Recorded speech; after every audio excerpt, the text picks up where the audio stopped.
Olá, amados, sejam bem-vindos para mais uma aula da Escola Bíblica da Família. Na aula de hoje, aula de número 4, nós vamos estudar Filipenses, capítulo 1, dos versos 19 ao 26.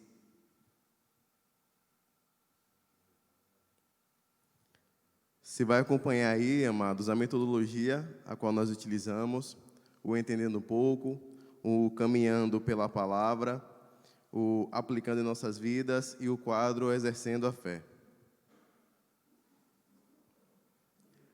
No Entendendo um Pouco, nós vamos observar sobre o que a gente vai estudar hoje.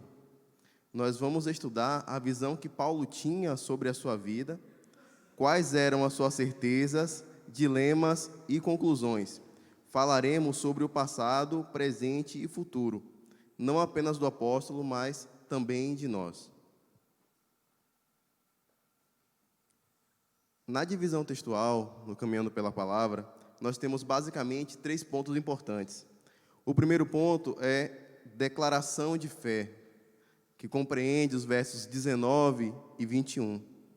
Nos versos 22 e 23, nós vamos ter o dilema de Paulo. Nos versos 24 ao 26, a decisão motivada pelo amor. Vamos então, amados, para a leitura bíblica. Pegue a sua Bíblia, o seu celular, para quem utiliza o celular, a Bíblia do celular.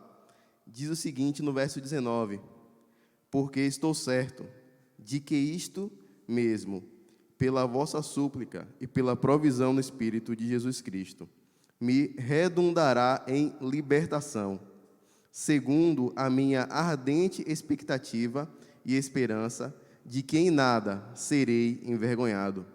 Antes, com toda a ousadia, como sempre, também agora, será Cristo engrandecido no meu corpo, quer pela vida, quer pela morte. Porquanto, para mim, o viver é Cristo, e o morrer é lucro. Entretanto, se o viver na carne traz fruto para o meu trabalho, já não sei o que hei de escolher.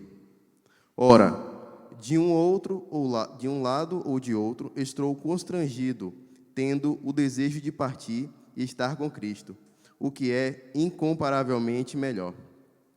Mas, por vossa causa, é mais necessário permanecer na carne.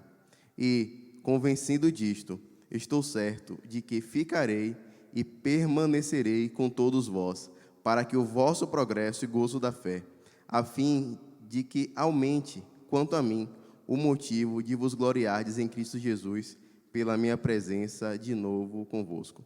Então, amados, nós vemos aqui que o apóstolo Paulo, ele é bem sincero na sua indagação e ele nos apresenta, primeiramente, um dilema espiritual e, no segundo momento, um dilema moral. Nos versos 19 ao 21, que é a declaração de fé, que você vai acompanhar aí na apresentação, diz: porque eu estou certo de que isto mesmo, pela vossa súplica e pela provisão do Espírito de Jesus Cristo, me redundará em libertação. Então, nós podemos compreender que Paulo, ele olha para o presente, ele olha para a sua situação atual, ele entende e compreende que ele está preso, que ele está numa situação desfavorável, mas que ele escreve a uma igreja que está viva e que está livre, que mesmo em meio às dificuldades que eles enfrentavam, que os irmãos da igreja de Filipos enfrentavam, Paulo, ele foca na sua situação atual. Ele faz uma menção aqui e uma mudança de sentido. O segundo ponto é que ele foca e compreende 2 pontos da sua situação atual. O primeiro ponto é relacionado à oração dos irmãos. E quando Paulo fala que ele está sendo suprido pela oração dos irmãos, dá um entendimento de cobertura espiritual. Paulo escreveu aos irmãos que estavam em Filipos: mas o Espírito Santo fala comigo e com você no dia que se chama hoje. Há uma necessidade de ter oração. A Bíblia diz que devem ser feitas orações, intercessões e deprecações por todos os homens. E Paulo, ele fala que se sente confortável pela oração e pela cobertura espiritual dos irmãos. Aleluia. O segundo ponto é a provisão divina. Essa provisão divina, o sentido dela, como está escrito, não é apenas de prover, de dar, é também de amparar. Tem uma palavra grega aqui, e o sentido dela muda muitas vezes o contexto do que está escrito, porque ele é mais abrangente. Paulo se sentia amparado, ele se sentia pronto, ele se sentia disposto, primeiramente pelas orações, e no segundo lugar, como ele fala aqui no verso 19, pela provisão do Espírito. Aqui a ênfase no Espírito Santo como aquele que ampara, aquele que consola, aquele que nutre, aquele que conforta, aquele que enche, aquele que faz com que o apóstolo Paulo consiga passar pelas suas dificuldades. O último ponto desse verso 19 é a certeza do seu destino, do resultado. A palavra grega que está escrito aí é soteria, que significa salvação. Não é, na verdade, apenas, quando o apóstolo fala, a libertação. Se nós falarmos libertação, é o sentido mais simplório. Deus, ele tinha interesse em falar, e o apóstolo Paulo escreveu essa palavra no sentido de salvação. Ele sabia o que iria acontecer com ele, independente das circunstâncias. Ele sabia que mesmo estando preso, mesmo estando condenado, mesmo estando pronto para ser entregue em martírio, muitas das vezes, ele sabia que o final era conhecido e o que o aguardava. Então, no primeiro momento, nós entendemos dois princípios: cobertura espiritual, que é a oração; no segundo momento, a provisão do Espírito Santo; e no terceiro ponto, o que confortava o seu coração, que era a salvação. Ele sabia em quem ele cria e ele sabia qual era o destino final. Nós sabemos qual é o nosso resultado. Nós sabemos que nós seremos salvos, que nós somos salvos, que nós fomos libertos, que nós fomos alcançados em Cristo. Um outro aspecto, no verso 20, ele diz o seguinte: segundo a minha ardente expectativa, a esperança de que em nada serei envergonhado, antes, com toda a ousadia, como sempre também, agora será Cristo engrandecido em meu corpo, quer pela vida, quer pela morte. E nós somos confrontados, que o apóstolo Paulo, ele fala sobre, ele expressa o seu único desejo. Ele deixa bem claro que o seu único desejo é exaltar a Cristo. Paulo não busca uma posição teológica como apóstolo, como líder da igreja. Ele não busca estar entre os principais. Ele não busca ter reconhecimento pelo seu conhecimento, pelo seu jeito, não.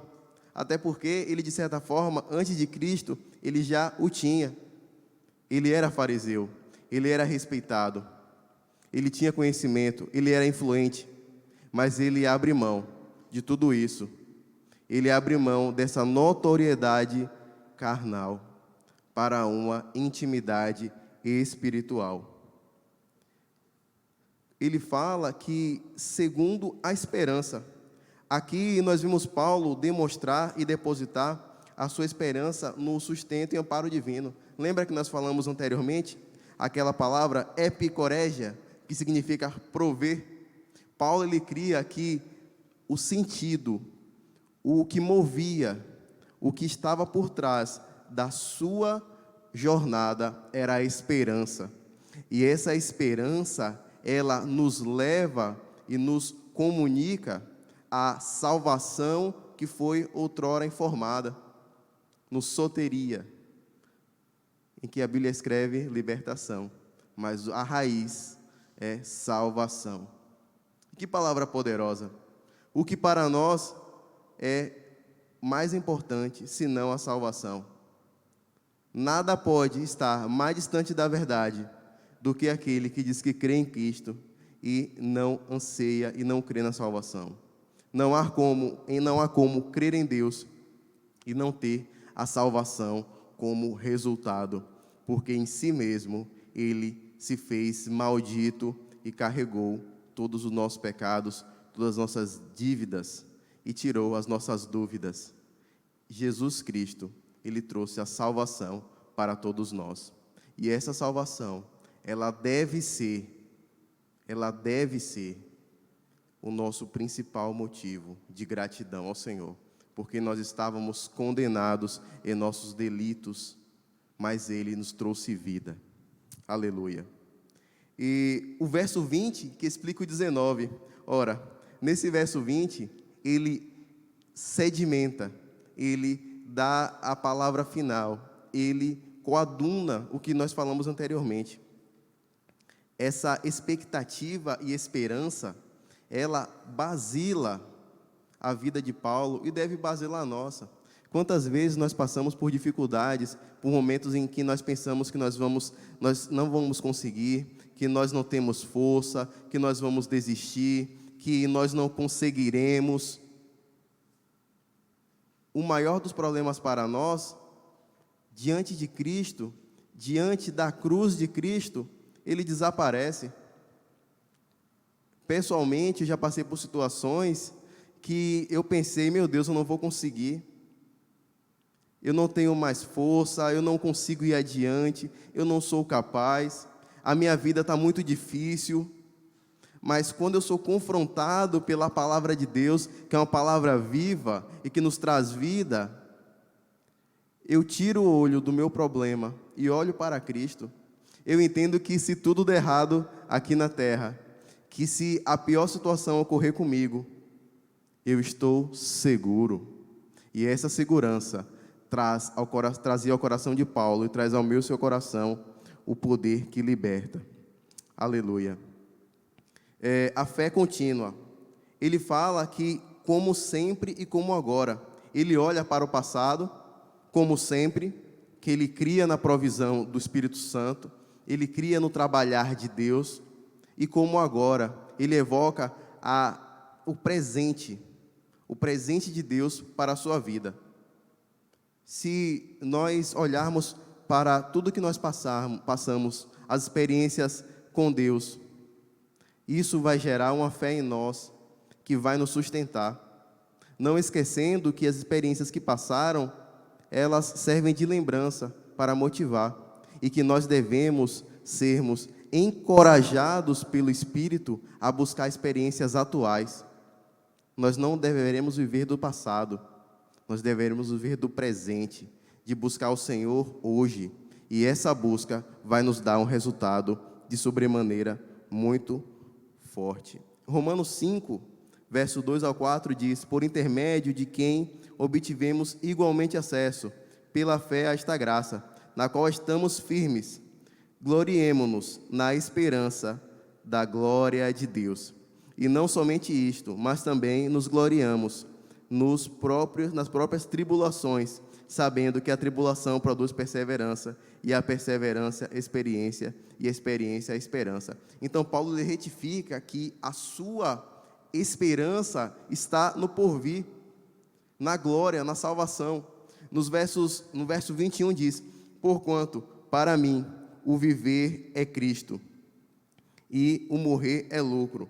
Então, Paulo, ele relata, você vai acompanhar, a indiferença gerada pela diferença, em que Cristo é o protagonista, Ele é o sujeito, Ele é a raiz, Ele é o princípio. A indiferença, como diz Calvino, como Calvino dizia, a indiferença em que nós tínhamos a Deus é pela diferença do pecado. E nós podemos dizer que hoje a indiferença que nós temos ao pecado, ao mundo, a separação que nós temos do pecado, é porque nós somos diferentes do pecado. Nós éramos indiferentes a Deus e diferentes de Deus. Hoje nós somos indiferentes ao pecado e diferente do pecado, porque o que está em nós é o que operou em Jesus Cristo.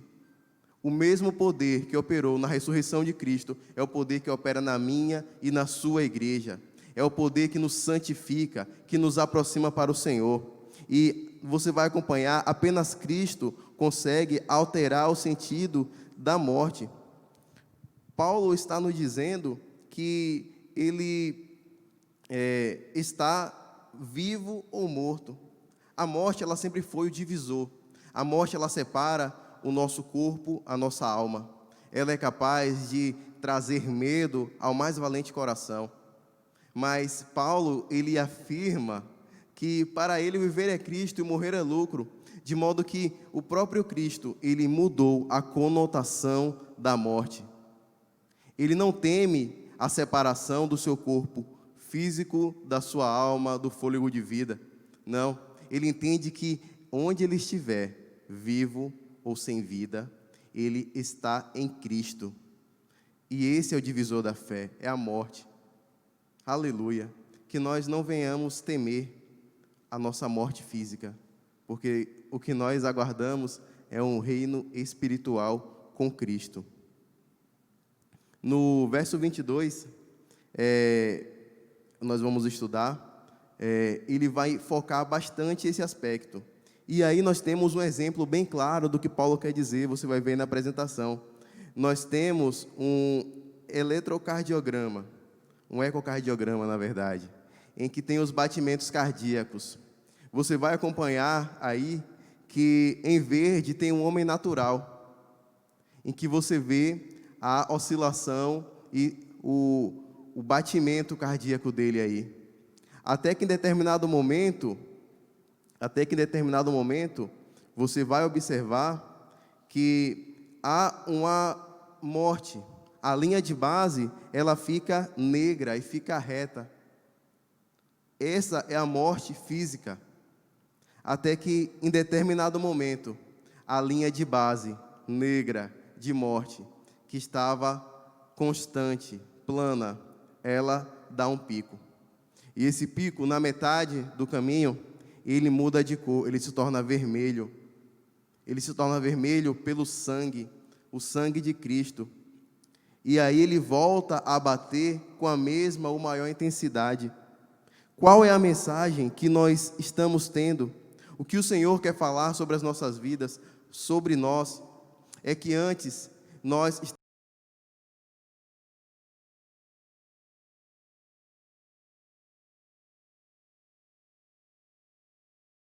e essa morte, ela pode conotar a morte física ou a morte em que nós morremos, como Jesus falou a Nicodemos, em que nós nascemos de novo. Nós podemos falar 2 pontos, em que uma pessoa morreu e está com Cristo, e que uma pessoa morreu para si mesmo e nasceu para Cristo. E aí, nesse último ponto vermelho, nós entendemos que é Cristo vivendo em nós, seja com o Pai eternamente na glória, ou seja, vivendo uma nova vida. E eu gostaria de encorajá-lo e convidá-lo a viver essa nova vida, a morrer para você mesmo, a morrer para os seus delitos, a morrer para a sua vida e reviver para Cristo. Aleluia. Nos versos 22 e 23, nós vemos um dilema, em que Paulo, ele fala: entretanto,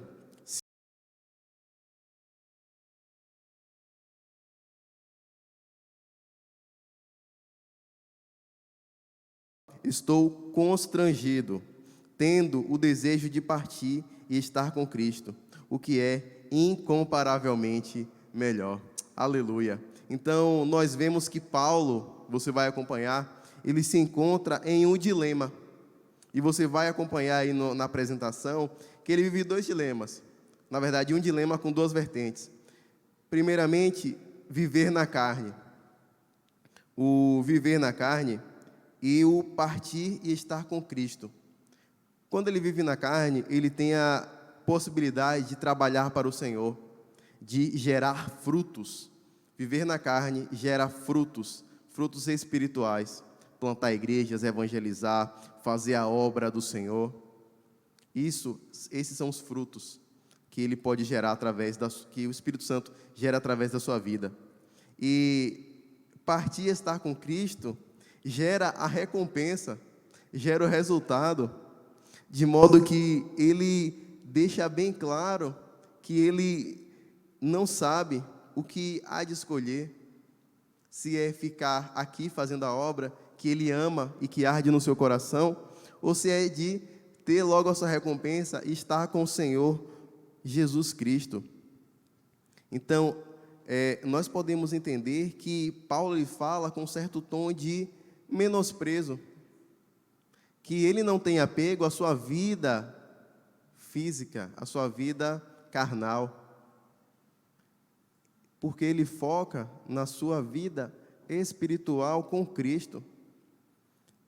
É muito fácil, é muito difícil, na verdade, para nós tentarmos entender quando nós não vivemos tudo que o apóstolo Paulo viveu, a sua contribuição para o Evangelho, o quanto ele foi usado pelo Senhor, as suas dores, as suas dificuldades. Lá em Coríntios ele fala sobre tudo isso, mas mesmo assim, para ele seria muito mais fácil falar: olha, eu quero estar com o Senhor, já dei minha contribuição, não quero mais ter dores e dificuldades, já contribui tudo que eu poderia contribuir, mas ele tem um coração novo, e esse coração novo entende que por mais que ele tenha feito, ainda há mais para fazer, ele ainda pode contribuir mais para o Senhor. Aleluia! E esse amor aos irmãos que estão, o motiva a não escolher, primeiramente, estar com Cristo, não escolher o caminho que seria mais fácil, que é optar pela certeza da salvação. No próximo slide, no verso 24, ele diz o seguinte: mas, por vossa causa, é mais necessário permanecer na carne.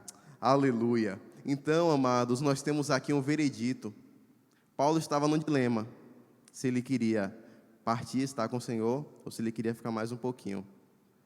Mas aqui, por amor à obra do Senhor, por amor a outros, aos irmãos, ele dá a resposta, ele tem um veredito e diz: por vossa causa. Que nós venhamos, irmãos, aprender e compreender, aprender desse relato, que Paulo, ele não olha a glória do porvir, não agora. Ele olha os irmãos, ele tem amor pela igreja de Jesus Cristo, ele tem zelo, ele se permite sofrer um pouco mais e levar o Evangelho. Aleluia! Que nós venhamos ser assim como o apóstolo Paulo, que nós venhamos nos desgastar, nos deixar gastar pela obra do Senhor, que nós não venhamos, aceitei a Jesus Cristo, aleluia, glória a Deus, e aí, tudo continua como está? Não, que nós venhamos fazer a obra com amor, com zelo, com gratidão, entendendo que nós fazemos para o Senhor Jesus, seja um evangelismo, seja um versículo bíblico que você dá, uma palavra de exortação, de amor, vamos contribuir para a obra. E essa decisão, você vai acompanhar no segundo tópico, é a decisão que revela a imagem daquele que a motivou. Essa decisão nos mostra quem opera na vida do apóstolo Paulo. É o Espírito Santo, em que ele é motivado, ele é amparado por esse poder, por essa graça, que ele foi amado, e ela motiva essa circunstância. Aleluia! E por último, ele fala sobre a necessidade, que mesmo ansiando pela glória do porvir, o apóstolo Paulo se julga menos importante do que o outro. Aleluia!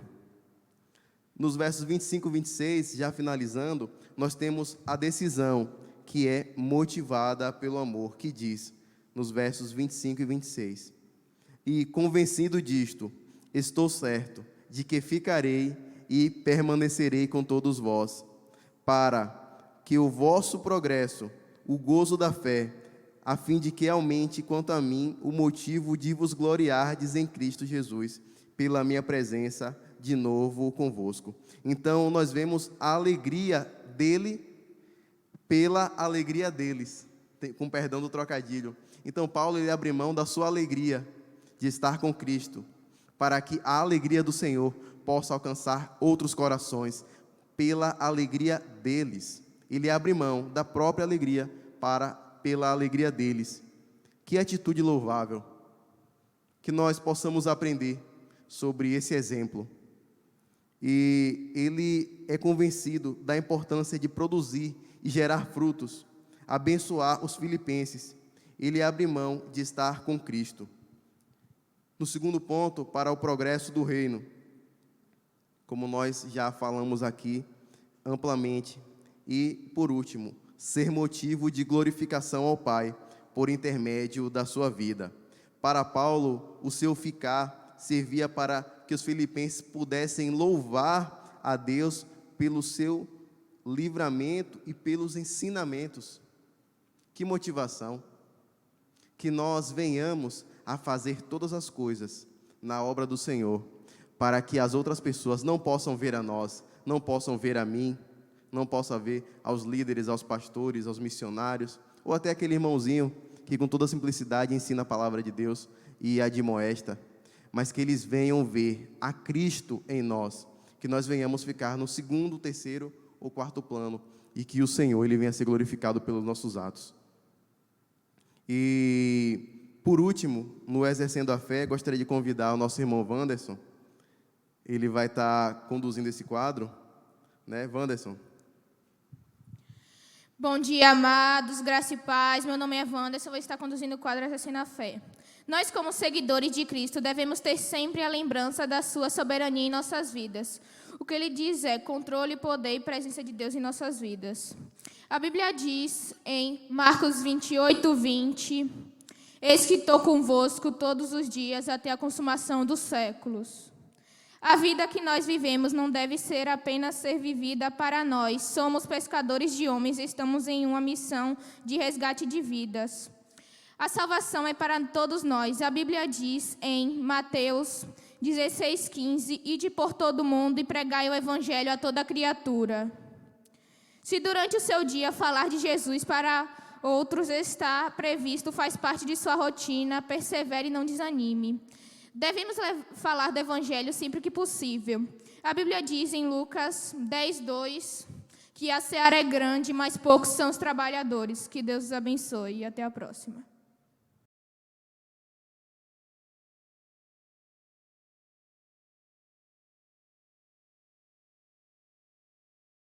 Quais foram as lições aprendidas hoje? Você está ciente da necessidade de ter sempre em mente qual o sentido da nossa vida? Você pode compreender isso? E por último, como de costume, você vai acompanhar uma frase de um homem de Deus ao longo da história, que diz: o sangue dos mártires é a semente da igreja. Quem escreveu isso foi Tertuliano de Cartago, um dos irmãos que fizeram grande contribuição ao Evangelho. E só a título de curiosidade, foi a pessoa que, pela primeira vez, escreveu a palavra Trindade. E que essa Trindade possa estar na minha vida e na sua vida. Que Deus os abençoe.